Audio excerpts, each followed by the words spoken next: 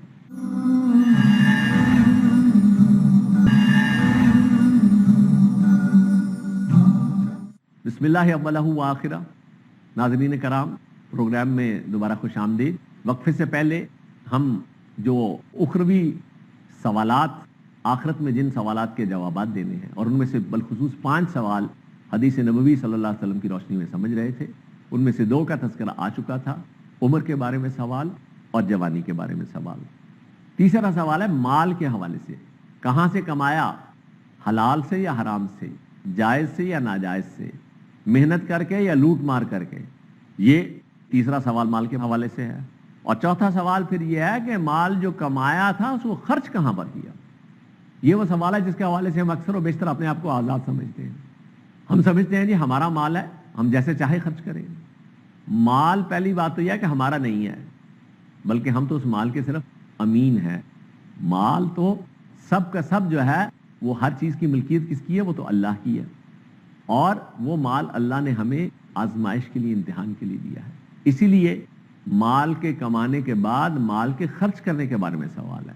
ہم آزاد نہیں ہیں کہ نمود و نمائش، عللو تللو، دوسروں پر اپنی بڑائی کا روب جمانے کے لیے جہاں چاہے مال اڑاتے پھرے، بلکہ یہ مال اپنی جائز ضروریات پر خرچ کرنے کے بعد یہ دوسروں کا اس میں حق ہے. حقداروں تک اس حق کو حق پہنچانا. قرآن مجید واضح طور پر کہتا ہے کہ وَآتِ ذَا الْقُرْبَى حَقَّهُ وَالْمِسْكِينَ وَابْنَ السَّبِيلِ. قرابت دار کو اس کا حق دو، محتاج کو دو، اور جو مسکین ہے اور راستے کے مسافر کو دو. یہ سب کا حق اس کے اندر موجود ہے. تو یہ مال کے حوالے سے بھی ہم آزاد نہیں ہیں. کل اللہ کے ہاں اس کے خرچ کے بارے میں بھی جواب دہی کرنی ہوگی. اور اس حوالے سے ہم جتنا زیادہ تعیشات، نمود و نمائش اور اپنی بڑائی جتلانے کے لیے مال خرچ کرتے ہیں، اس کے حوالے سے خصوصی طور پر فکر مندی کی ضرورت ہے. 5واں سوال، علم جو حاصل کیا تھا اس پر کتنا عمل کیا. اور یہ سوال میرے اور آپ کے لیے بہت اہم ہے، اس لیے کہ اللہ تعالیٰ کا خاص فضل ہے کہ اللہ پاک ہمیں اپنے کلام کے حوالے سے یہ ساری باتیں سمجھنے کی توفیق عطا فرما رہا ہے. اپنے کلام مبارک کا علم ہمیں عطا فرما رہا ہے.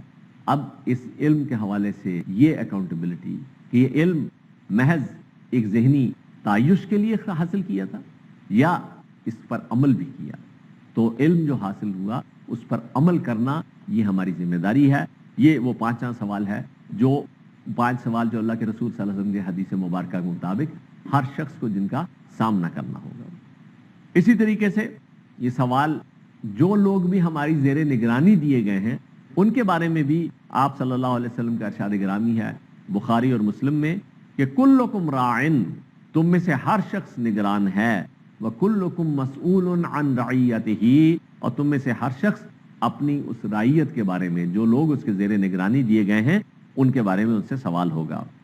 امام اور امیر سے، امام اور امیر سے مراد یہاں ہیڈ آف دی اسٹیٹ ہے، جو بھی سربراہ مملکت ہے، اس سے رعایا کے بارے میں سوال ہوگا۔ اور امیر سے مراد اگر کوئی امیر جماعت ہے تو اس سے اس کی جماعت میں جتنے لوگ اس کے تحت تھے ان کے بارے میں سوال ہوگا۔ مرد سے گھر والوں کے بارے میں سوال ہوگا کہ گھر کے جو سربراہ ہے وہ مرد ہے، اور بیوی سے گھر اور اولاد کے بارے میں سوال ہوگا۔ تو اس اعتبار سے ہمیں اس حوالے سے بھی فکر مندی کرنی چاہیے۔ اسی کے ذیل میں آتے ہیں کہ اگر اللہ نے کسی ذمہ داری کے منصب پر کسی کو سرفراز فرمایا ہے تو جتنے لوگ بھی اس کے ماتحت ہیں انہیں ان کے بارے میں بھی فکر مند ہونا چاہیے کہ کل اللہ کے ہاں ان کے حوالے سے سوال ہوگا۔ پھر سورۃ الاعراف میں فرمایا کہ رسولوں اور امتیوں سے بھی سوال ہوگا کہ فَلَنَسْأَلَنَّ الَّذِينَ أُرْسِلَ إِلَيْهِمْ، ہم لازماً سوال کریں گے ان لوگوں سے بھی جن کی طرف رسول بھیجے گئے تھے، وَلَنَسْأَلَنَّ الْمُرْسَلِينَ، ہم لازماً رسولوں سے بھی سوال کریں گے۔ امتیوں سے سوال یہ ہوگا کہ ہمارے رسولوں نے تمہیں جو پیغام پہنچایا تھا تم نے اس پر کتنا عمل کیا۔ یہ سوال مجھ سے اور آپ سے بھی ہے، اس لیے کہ محمد الرسول اللہ صلی اللہ علیہ وسلم، صحابہ کرام اور ہمارے جو اس کے بعد تابعین، تبع تابعین اور بزرگوں نے وہ دین ہم تک پہنچایا، اب اس دین پر ہم نے کتنا عمل کیا ہے یہ جواب ہمیں پیش کرنا ہے۔ وَلَنَسْأَلَنَّ الْمُرْسَلِينَ، اور ہم لازماً رسولوں سے بھی سوال کریں گے۔ اور اب تو یہ دونوں طرح کے ہمیں سوالوں کا سامنا ہے، اس لیے کہ یہ دوسروں تک پیغام پہنچانے کی ذمہ داری بھی ہمارے اوپر آ چکی ہے۔ امت مسلمہ کا فرض ہے، کیونکہ کوئی اور نبی اور رسول نہیں آئے گا تو ہماری دوہری ذمہ داری ہے۔ ہمیں امتی کی حیثیت سے بھی جواب دہی کرنی ہے کہ جو اللہ کا پیغام ہم تک پہنچا ہم نے اس پر کتنا عمل کیا، اور ہمیں اب وہ جو فریضہ شہادت علی الناس ہے اس کے حوالے سے باقی انسانیت تک اس پیغام کو پہنچانا یہ ہماری ذمہ داری ہے۔ اس حوالے سے بھی ہم سے سوال ہوگا کہ کیا تم نے اس پیغام کو پہنچایا یا نہیں پہنچایا۔ اور پھر یہ سوال اس قرآن مجید کے بارے میں جس کی آیات بینات کی روشنی میں ہم یہ ساری باتیں سمجھ رہے ہیں۔ سورہ زخرف کی آیت نمبر 44 میں فرمایا کہ وَإِنَّهُ لَذِكْرٌ لَكَ وَلِقَوْمِكَ، اے نبی صلی اللہ علیہ وسلم یہ قرآن یہ آپ صلی اللہ علیہ وسلم کے لیے ایک ذکر ہے، ایک شرف ہے، ایک آنر ہے، ایک یاد دہانی ہے، اور آپ کی قوم کے لیے۔ ظاہر سی بات ہے کہ آپ صلی اللہ علیہ وسلم کی قوم، آپ کی ساری امت جو آپ صلی اللہ علیہ وسلم پر ایمان لائی ہے، تو یہ عزت، یہ اعزاز، یہ تذکرہ، یہ یاد دہانی یہ محمد صلی اللہ علیہ وسلم کے لیے بھی اور آپ کے جتنے بھی پیروکار ہیں ان سب کے لیے بھی ہے۔ لیکن اگلی بات بڑی لرزہ خیز ہے، فرمایا فَسَوْفَ تُسْأَلُونَ، پس انقریب تم سب سے اس کے بارے میں سوال کیا جائے گا، تم سب سے اس کے بارے میں پوچھا جائے گا کہ تمہارا رویہ اس قرآن مجید کے بارے میں کیا تھا۔ کیا تم نے اسے صرف ایک مقدس کتاب سمجھ کر، اسے ایصال ثواب اور حصول ثواب کا آلہ سمجھ کر بس اس کو ریشمی جزدان میں لپیٹ کر خوشبو میں بسا کر اونچی جگہ پر رکھ چھوڑا؟ تم کہتے تھے کہ ہم اس کا بڑا ادب اور احترام کرتے ہیں، لیکن یہی ادب اور احترام تھا تمہاری نظر میں؟ تم اخبار تو روزانہ کتنا وقت لگا کر سمجھ کر پڑھتے تھے، لیکن اس باقاعدگی کے ساتھ اللہ کے اس قرآن کو بھی پڑھتے تھے کہ نہیں پڑھتے تھے؟ یہ ہر ایک کو اس بات کا جواب دینا ہوگا، اس لیے ہم میں سے ہر ایک کو اپنے اندر جھانکنا چاہیے۔ اخبار تم سمجھ کر پڑھتے ہو، قرآن مجید کو کتنا سمجھ کر پڑھا؟ اور پھر وہی بات جو سوال پہلے بھی ہم سمجھ چکے حدیث کی روشنی میں کہ علم جو حاصل کیا تھا اس پر عمل کتنا کیا، اور یہ عمل اپنی ذاتی زندگی میں بھی کرنا ہے، یہ عمل اپنی اجتماعی زندگی میں بھی اختیار کرنا ہے، اس کے لیے کتنی کوشش اور محنت کی۔ اور پھر یہ پیغام جو محمد الرسول اللہ صلی اللہ علیہ وسلم نے اب یہ ذمہ داری لگائی ہم سب کی کہ بلغوا عنی ولو آیتن، پہنچاؤ میری جانب سے خواہ ایک آیت ہی کیوں نہ ہو۔ اس قرآن کو ساری دنیا تک پہنچانے کے لیے کیا کیا؟ یہ سارے وہ سوالات ہیں جو قرآن مجید کے حوالے سے ہمیں اس کا سامنا کرنا پڑے گا۔ تو اس لحاظ سے اس دن انسان کو اس کی اپنی ساری حرکتوں کے بارے میں آگاہ کر دیا جائے گا۔